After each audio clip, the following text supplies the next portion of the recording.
ہے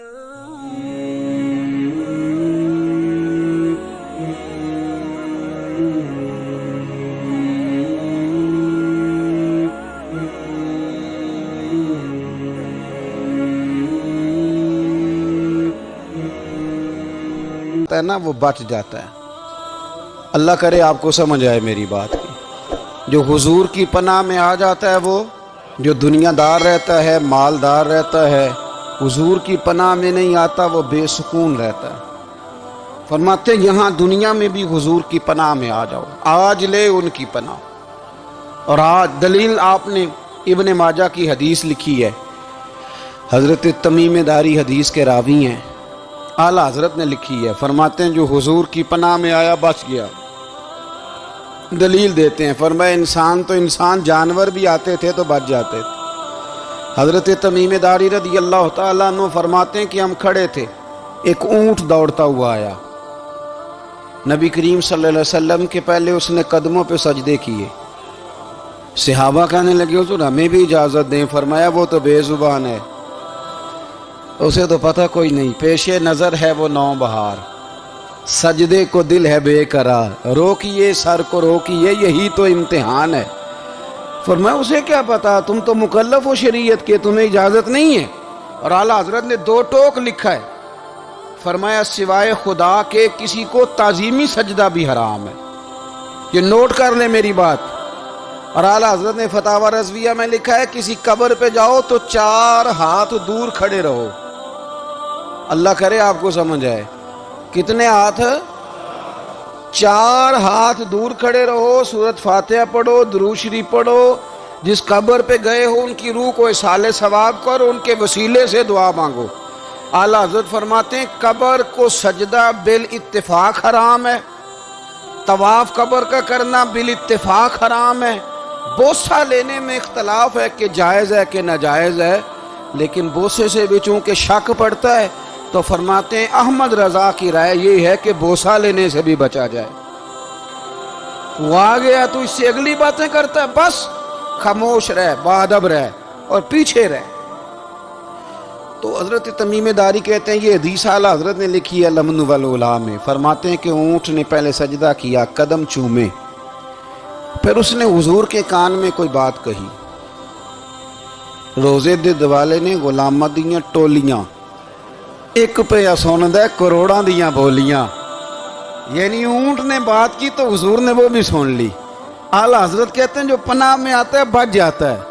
کہتے ہیں رسول کریم نے نا اونٹ کی پشت پہ ہاتھ پھیرا اور اللہ کے محبوب فرمانے لگے فکر نہ کر، اب تو آ گیا ہے نا تو جیسے تو کہے گا ویسے ہی ہو جائے گا، جیسے تو کہے گا ویسے ہی۔ ابن ماجہ میں موجود ہے، پر میں چونکہ فاضل بریلوی رحمۃ اللہ علیہ کی کتاب سے پیش کر رہا ہوں الامن والعلا سے، تو میں اسی انداز میں پیش کر رہا ہوں جس انداز میں وہاں ہے۔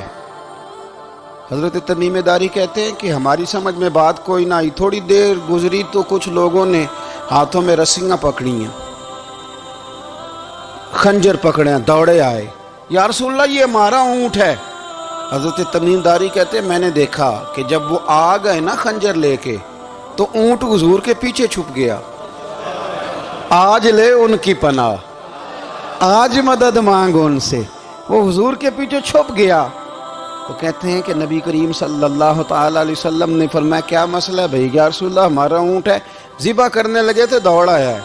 تو حضور فرمانے لگے وہ تو تمہاری شکایت کر رہا ہے۔ وہ کہتا ہے یا رسول اللہ میں نے برسوں ان کی نوکری کی، برسوں میں نے بڑی نوکری کی۔ صحیح کہتا ہے یا رسول اللہ؟ ٹھیک کہتا ہے حضور، اب بوڑھا ہو گیا ہوں، تھوڑا زیادہ بوجھ نہیں اٹھا سکتا، تو مجھے ذبح کر کے کھانا چاہتے ہیں، میں مرنا نہیں چاہتا۔ نبی کریم فرمانے لگے اچھے لوگ یہ صلہ دیتے ہیں؟ انہوں نے عرض کی حضور آپ حکم کر دیں، ہم اس کو چھوڑ دیتے ہیں یا رسول اللہ، نہیں ذبح کریں گے، خدمت کریں گے۔ حضور فرمانے لگے نہیں، اب میرے پاس آیا ہے نا، اب میں نے واپس نہیں کرنا، آج ہو گیا ہے، آج لے ان کی پناہ، آج مدد مانگ ان سے، آج ہو گیا یا رسول اللہ پھر رکھ لیں۔ حضور نے فرمایا نہیں بھائی پیسے بتاؤ کتنے؟ یا رسول اللہ نہیں کچھ نہیں۔ نبی کریم علیہ السلام نے فرمایا نہیں، بتاؤ کتنے، بتاؤ کتنے؟ انہوں نے کہا حضور ایک دفعہ ریٹ لگایا تھا تو 100 دینار لگا تھا. حضور نے فرمایا بلال دے دو 100 دینار. 100 دینار دے دیا. اعلیٰ حضرت فرماتے ہیں دیکھو ان کی پناہ میں آنے کی برکتیں کتنی ہیں. ان سے کہا تم جاؤ. وہ چلے گئے. حضور نے پشت پہ ہاتھ پھیرا, فرمایا جا تو آزاد ہے. حضرت تمیم داری کہتے ہیں وہ پہلے گیا پھر پلٹ کے آیا. اس نے نبی پاک کے کان میں کو بات کی, کئی باتیں کی, پر میں ایک بات کرتا ہوں, کئی باتیں کی. ایک بات کی تو حضور رو پڑے. اونٹ چلا گیا. ہم نے عرض کی حضور یہ کیا کہہ گیا ہے؟ تو محبوب فرمانے لگے یہ کہہ گیا یا رسول اللہ جس طرح آپ نے مجھے چھری سے بچایا ہے میں دعا کرتا ہوں اللہ آپ کی امت کو جہنم سے محفوظ فرمائے. اللہ جہنم سے بچائے آپ کی امت کو, اس طرح مجھے چھری سے آپ نے محفوظ کیا. اعلیٰ حضرت فرماتے ہیں کن چکروں میں پڑے ہوئے ہو, کن چکروں میں؟ پیسوں کی پناہ لیتے ہو, عہدوں کے پیچھے چھپتے ہو, دولت کے پیچھے چھپتے ہو, تعلقات کے پیچھے چھپتے ہو. فرمایا مصیبت آئے گی تو یہ سارے ہٹ جائیں گے. اگر پناہ لینی ہے تو مدینے والے محبوب کی پناہ لو, دروازہ رسول پہ آؤ, نبی کریم کی بارگاہ میں جھکو, حضور سے پیار کرو. اعلیٰ حضرت فرماتے ہیں محبوب کا ادب کرو, رسول اللہ کی غلامی کرو. فرماتے ہیں پھر کے گلی گلی تباہ, ٹھوکریں سب کی کھائیں کیوں, دل کو جو عقل دے خدا تو تیری گلی سے جائے کیوں. اور فرمانے لگے جان ہے عشق مصطفیٰ روز فزوں کرے خدا, جس کو ہو درد کا مزہ وہ ناز دوا اٹھائے کیوں. جس کو ہو درد کا مزہ وہ ناز دوا اٹھائے کیوں. انہوں نے محبوب کریم کی محبت کا پیغام دیا, صحابہ کی محبت کا, بولیے, صحابہ کی محبت کا. پوری کتاب لکھی حضرت صدیق اکبر جناب عمر کے فضائل پر. اور مزے کی بات یہ ہے کہ اعلیٰ حضرت نے نا اردو شاعروں میں سے کسی کو توفیق نہیں ہوئی حضور کو شہنشاہ کہنے کی. اعلیٰ حضرت نے کہا میرے نبی شہنشاہ ہیں. دلیل کیا دی؟ فرمانے لگے پڑھو ترمذی. حضور نے فرمایا میرے 2 وزیر زمینوں میں ہیں 2 آسمانوں میں. زمین کے 2 وزیروں کے نام ابو بکر اور عمر ہیں, آسمان کے 2 وزیر ہیں جبریل اور میکائیل. تو اعلیٰ حضرت کہنے لگے حضور وزیر تو کسی شہنشاہ کے ہی ہوتے ہیں, پھر کہہ لو نا شہنشاہ. تو پھر فرمانے لگے حاجیو آؤ شہنشاہ کا روضہ دیکھو, حاجیو آؤ شہنشاہ کا روضہ دیکھو. کعبہ تو دیکھ چکے اب کعبے کا بھی کعبہ دیکھو, کعبہ تو دیکھ چکے اب کعبے کا بھی, غور سے سن تو رضا کعبے سے بھی آتی ہے صدا, میری آنکھوں سے میرے پیارے کا روضہ دیکھو.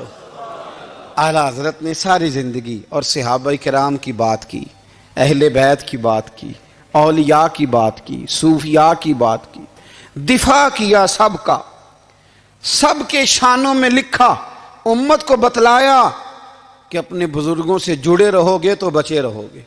اعلیٰ حضرت نے طنز کرنے سے, تنقید کرنے سے, بلا وجہ غلطیاں نکالنے سے اور ایک دوسرے پر لان تان کرنے سے ہمیں بچنے کو کہا. اعلیٰ حضرت فرماتے ہیں کوئی علم اگر آ جائے نا تو اس کا معنی یہ نہیں کہ سب کو جاہل سمجھ لینا چاہیے. سمجھ آ رہی ہے میری بات کی؟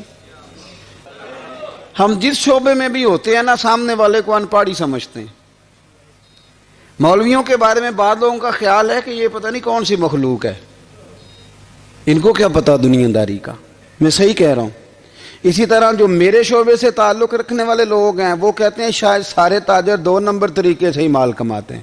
یہ ہو نہیں سکتا, ایسا ہو نہیں سکتا. ہمیں نا دوسروں کی اہمیت کی خبر رکھنی چاہیے. ہم ایک دوسرے سے پیار, ہم طنز کرتے ہیں, تنقید کرتے ہیں. فاضل بریلوی منع کرتے تھے, آپ فرماتے یہ طریقہ درست. ہم جب غلطیاں نکالنے پہ جاتے ہیں تو معاذ اللہ اتنا اوپر بن جاتے ہیں کہ معاذ اللہ ثم معاذ اللہ اللہ رسول تک پہنچ جاتے ہیں. اعلیٰ حضرت کے زمانے میں ایک شخص نے کہہ دیا نبی پاک کا خیال آئے تو نماز ٹوٹ جاتی ہے. عقل ہے نا جی, جہاں مرضی لے جاؤ. وہ کہنے لگا جی میں نے خالص اللہ کے لیے پڑھنی ہے نا فلسفہ عجیب. نبی پاک کا خیال آئے تو نماز. اعلیٰ حضرت فرمانے لگے تو بڑا ہی پاگل ہے. جب تو کہے گا السلام علیکہ ایھا النبی, خیال آئے گا کہ نہیں؟ فرمانے لگے تو بڑا ہی نادان ہے، جب تو کہے گا اللہم صلی علی محمد وعلی، خیال آیا کہ نہیں آیا؟ فرمانے لگے تو نبی پاک کی بات کرتا ہے، نماز میں تو ابا اماں کا بھی خیال آتا ہے، ربنا اغفر لی والی والدیہ۔ فرمانے لگے ربے کے خیال سے نہیں ٹوٹتی تو مدینے والے کے خیال سے کیسے ٹوٹ گئی؟ فرمانے لگے بڑا ہی بیوقوف ہے تو۔ اعلیٰ حضرت فرمانے لگے تو کہتا ہے حضور کا خیال آئے تو ٹوٹ جاتی ہے؟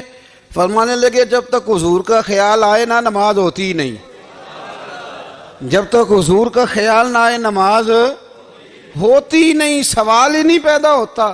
لوگوں نے کہا جناب وہ کس طرح؟ تو اعلیٰ حضرت فرمانے لگے اللہ نے کہا قرآن میں واقعی الصلاۃ، نماز پڑھو، یہ نہیں بتایا کتنی پڑھنی ہے، اور یہ بھی نہیں بتایا فجر کی کتنی پڑھنی ہے، یہ بھی نہیں بتایا ظہر کی، یہ بھی نہیں بتایا قیام کیسے کرنا ہے، ہمیں یہ بھی نہیں بتایا رکوع کیسے کرنا ہے۔ ہمیں کیسے پتہ چلا؟ جب صحابہ نے کہا نا رب کہتا ہے نماز پڑھیں تو کیسے پڑھیں، تو حضور فرمانے لگے سلو کما رأیتمونی اصلی، نماز اس طرح پڑھو کرو جس طرح مجھے پڑھتے ہوئے دیکھتے ہو۔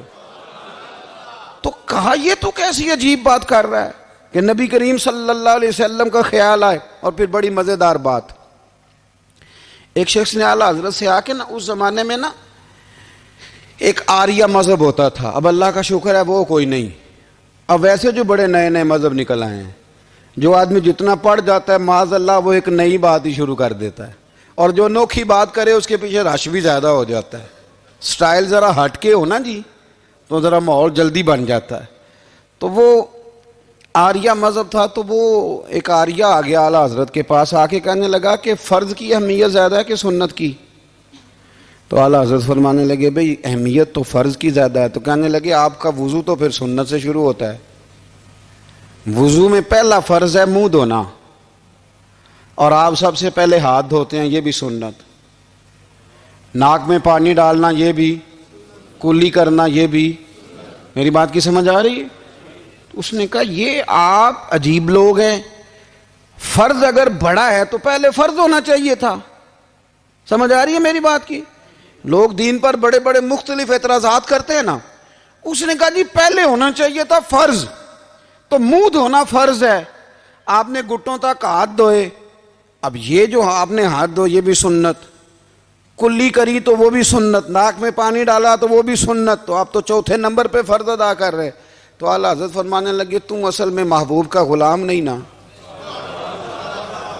ہاں تجھے کیا پتا ہو یہ بات کیا ہے، تو بیٹھ جا ہم سے سن، ہم تجھے بتاتے ہیں۔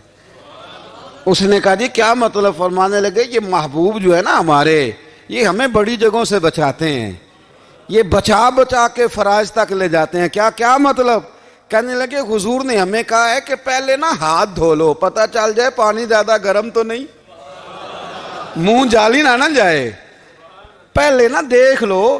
فرمایا پھر ناک میں ڈال کے پتہ کرا لو کہ اس میں سے بدبو تو نہیں آتی، سنت بھی ادا ہو گئی، پتہ بھی چل گیا بو تو نہیں آ رہی۔